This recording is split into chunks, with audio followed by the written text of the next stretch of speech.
Welcome back, my budding American Lit scholars. Today we're going to be studying the work of American poet Emily Dickinson. Her work has become the subject of some renewed interest, including a uh, program on Apple TV called Dickinson. It's an ongoing series, and then recently there was a movie about her life. Of course, both of these are highly based on conjecture, particularly the series Dickinson, which is more fun than accurate. This is not a Ken Burns documentary, but it's a fascinating program about her life. So let's get into the work here. This is a portrait of Emily Dickinson. She was born on December 10th, 1830 in Amherst, Massachusetts. Her father was an attorney, a congressman. He was also a stern authoritarian by reputation, but he was no more patriarchal than other men of his era. Neither Emily nor her sister ever married, and her brother Austin, who dreamed of going out west, gave up those dreams and married Susan Gilbert, a worldly New Yorker who became Emily's close confidant. And according to some, there was something of a romantic relationship there. She attended South Hadley Women's College for half a year, but returned home. Soon after, her brother smuggled books to her. In 1848, she began an important relationship with Ben Newton, a law apprentice to her father, who was 9 years her senior. He lived with the family and introduced her to a whole new world of ideas. There may have been some romantic attachment, as reflected in her poetry, but like so many of the mysteries of her life, we don't know for sure. Newton, who started a new practice in another town, passed away some 9 years later. Upon his passing, she developed a friendship with the Reverend Charles Wadsworth, who sought to become her spiritual advisor. Now, the Amherst legend, which we'll get to in a minute, it talks of her as a recluse. Now, here is a portrait on the left. On the black and white portrait on the left-hand side of your screen is Emily Dickinson. The portrait on the right is the actress from the series Dickinson. Pretty close approximation. There's a startling resemblance here. And from what I understand, I don't have Apple TV myself. I hear the series is pretty good, pretty interesting. But again, mostly conjecture. There's a lot of blank spaces to fill in where Emily Dickinson's life is concerned. Now, getting to the Amherst legend, it suggests that she spent the middle years of her life as a recluse. And there's evidence to suggest, though, that she was more social than that. This is the white dress that she supposedly wore every day. If you're not going out, not much point in changing clothes, right?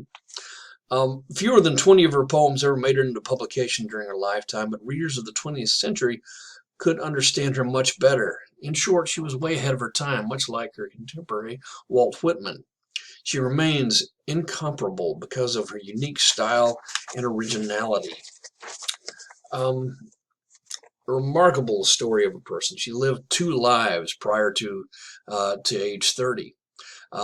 Before she turned 30, she had a very active social life. She comes from an area of the country where Emerson and Thoreau and others came from, although there's no evidence that she ever actually met them.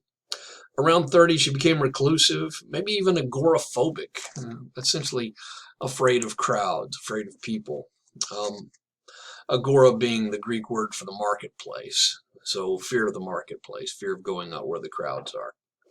Over time, she became eccentric, and people just sort of came to accept it. In 1886, at the time of her death, a collection of her poetry was found when the family went into her room after her passing. She wanted her papers destroyed, but the family had other ideas. None of her poems were actually titled. They were numbered. The titles we have today are those we give to them, typically based on the first line. The 1955 Johnson edition featured over 1,000 of her poems. Today, she is considered one of the 5 greatest American poets of all time. Now then, she was something of an enigma. Fascinating character. Okay, so let's look at some of her work here. Wild nights, were I with thee, wild nights should be our luxury. Futile the winds to a heart in port, done with the compass, done with the chart. Rowing in Eden, the sea, might I but moor tonight in thee. Okay. Now, the major conceit here is of a ship at sea, right? And we look at, you could look at the pursuit of romance, the pursuit of love, as a journey, as a voyage out there on the ocean, trying to navigate our way. And she says, wild nights. If I were you with you, we would have wild nights. It would be our luxury. We know from the first two lines, of course, that she is not with her unnamed lover, but wants to be, and how great it would be if they were together. And here's where it gets into the nautical imagery. Futile, the winds to a hardened port. Because at this time, this isn't the time before steam engines, where wind-powered craft were all there were. Or at least there may have been steam engines, but they were still in their very early days. And at this point, what propelled a ship at sea was the winds and the sails that cast them, that pushed them. I mean, what's the point of winds to a ship who's already in port, to a ship that's already found its resting place? Done with compass, of course, we know what that is. It points out true north and gives us direction. Done with chart, and of course the seas. At the time, you would rely on charts of the sea to figure out, okay, there's this island here, so this is where we are. Rowing in Eden, the sea, but might I but moor tonight in thee. All right. And a mooring, of course, is when you drop anchor. Third stanza expresses a measure of frustration that there's no use for a ship at port in the absence of her love, but it's a ship in the harbor. It's almost an abode, that is, a poem of longing for someone who is absent, or one who must leave. Rowing in Eden, the sea, might I but moor tonight in thee. And this is a poem of longing. The heart wants its home. The heart wants to be in the place where it feels at peace. There's no more searching, no more looking, just this place where there's peace. Yeah. Okay, let's move on to the next one. Much madness is divinest sense to a discerning eye. Much sense the starkest madness. 'Tis the majority in this, as all prevails. Assent, and you are sane. Demur, and you're straightway dangerous, and handled with a chain. All right. So what is she saying here? You might want to take a stab at it. And of course, this is a video, so you're probably just talking to the screen like I am. Much madness is divine. It's suggested in her lifetime. Some people considered Emily Dickinson insane. Right? She spent most of her time past the 30, in her room, away from the crowd. Ultimately, though, this is a feminist work. She says, I'm crazy like a fox. I have a lot of sense, but I'm looked at as crazy, mostly by the ones who don't understand. Much madness is divinest sense. Right? The discerning eye looks at you as crazy, when really you have a lot of sense. Much sense, the starkest madness, 'tis the majority. All right. A lot of sense, having a great deal of sense, being crazy like being very smart, is looked at as insanity. 'Tis the majority in this as all prevails. Assent, and you are sane. Go along with the crowd, and they think you're sane. All right. If you accept what you're given, accept what you're told, you're considered sane and normal. Demur, say, no, I don't think so. You're straightway dangerous. If you don't go along with the crowd, people think you're dangerous and handled with a chain. See, this was back in the days, and it's not like here in the South where we parade our crazy relatives around like prize pets. No. If you were insane, you were locked away from society, right? Which typically makes things worse. Yeah. If you live your own life, if you go your own way, she's saying, people are going to look at you like you're crazy, and you'll be handled with a chain. You'll be locked up. But really, he said, it's kind of harkens back to the Mad Woman in the Attic. If you've read Jane Eyre, Mr. Darcy's first wife was, I think her name was Bertha, was locked away in the attic for being crazy. Yes. And so, anyway, she says, if you do what you want to do and go against the grain, you're considered crazy and you're locked up. Okay?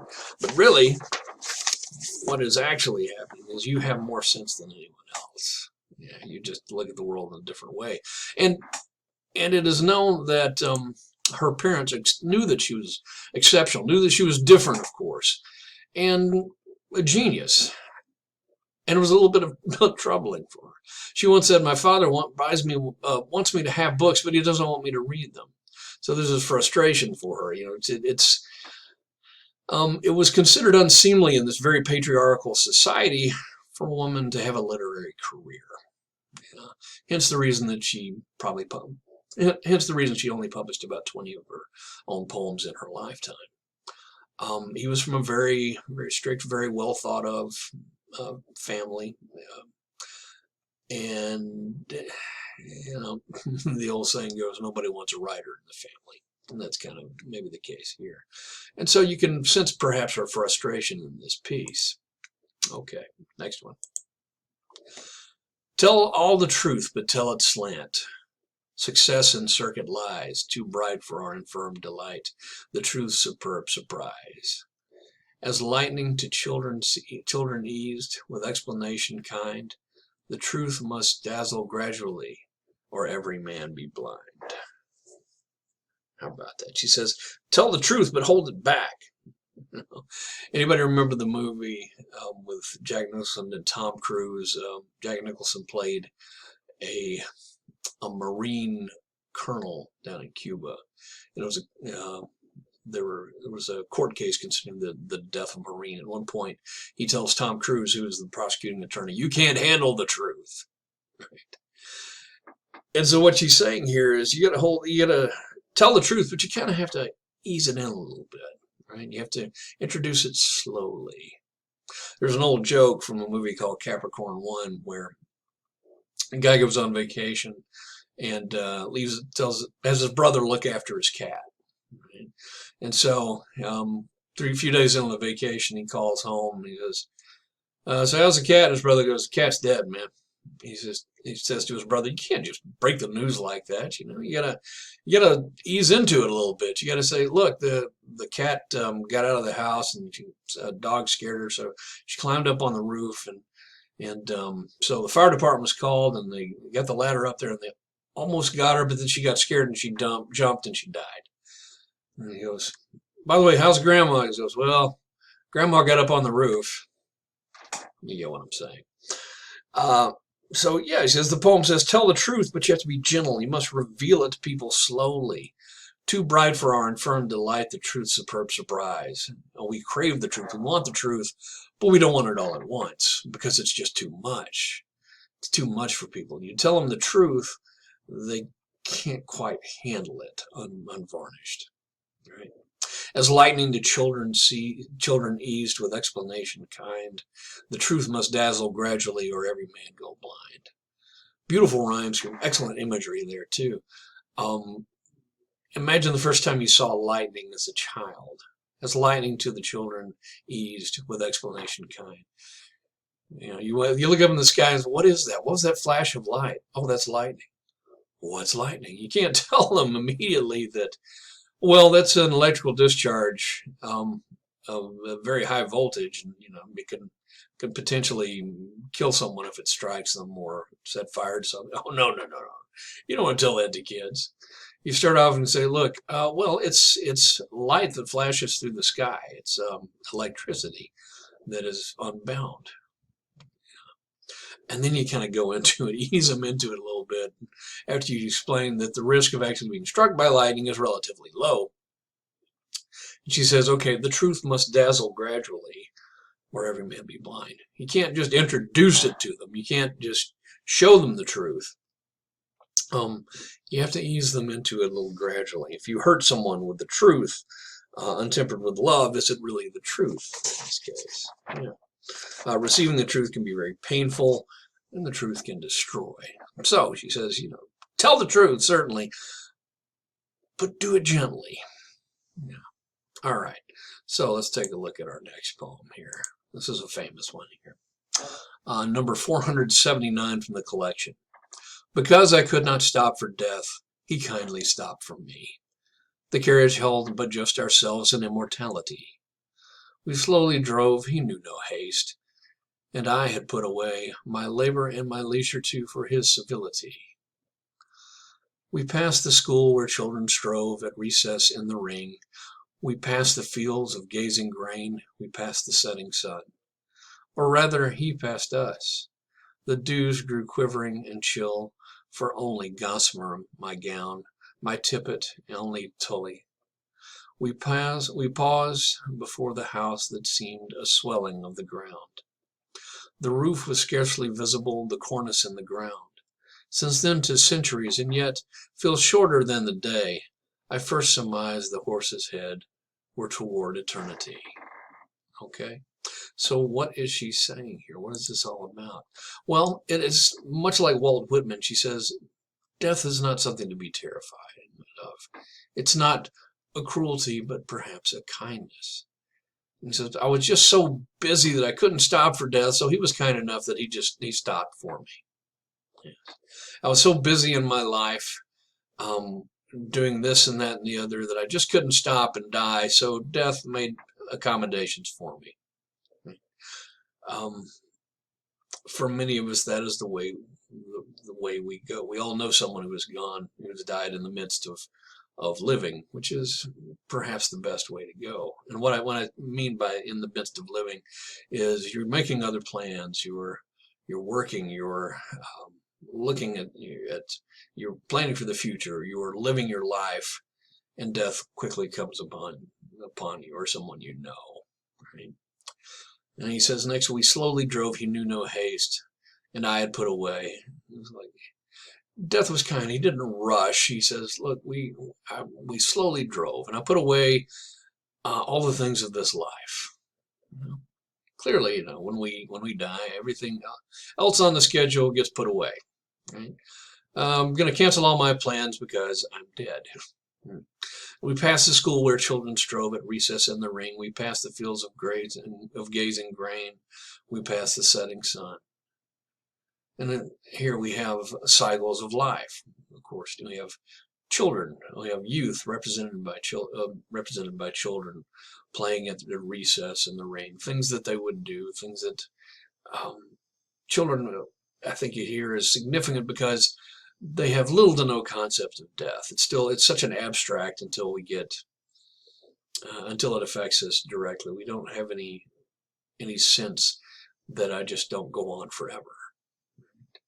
Past the fields of gazing grain. Of course, this is grain could be corn, could be wheat. It's the things that feed us, the things that reach for the sun. It's life incarnate. And we pass the setting sun. And that's significant because setting sun is the end of the day, okay? Sundown of our lives. Okay. Or rather, he passed us. See, the sun is still going. Yeah, it keeps moving. We've stopped. The dews drew quivering and chill, for only gossamer my gown. Gossamer is the material of the description of a spider web. My tippet only tully. My tippet is a hat. Tully is I'm unsure of that image. But anyway, we paused before a house that seemed a swelling in the ground. Let's think about that. What is a house that swells from the ground? Well, a swelling in the ground, when you dig a grave, there's the pile of dirt there next to it. So it seems that the ground is swelling up. The roof was scarcely visible, the cornice in the ground. The roof, of course, you can't see the cornice, the foundations, in the ground itself. So she's talking about the actual grave here, where she will be buried. Since then, 'tis centuries and feels shorter than the day. Okay, and this is kind of a nice image. The dead have no sense of time. It seems like it was a long time, but it doesn't. It's been a long time. It's been hundreds of years since that happened, but really it just feels like a day has passed to me. Shorter than the day I first surmised the horses' heads were toward eternity. When I first figured out that I was heading toward eternity, that I was heading toward the grave, toward my end. Okay, so that is Emily Dickinson and her work. All right. And it's probably not hard to grasp why it was so, again, what we've studied from Longfellow and Holmes and the others. and compared with the work that she is doing, the work that Walt Whitman is doing, why people didn't know quite what to make of it. She was way far ahead of her time. This sort of confessional poetry. Later on, there would be the confessional school, and that came many years later in the 50s, 60s, or somewhere along in there. So that is the work of Emily Dickinson. Hope you enjoyed it, and I will see you next time.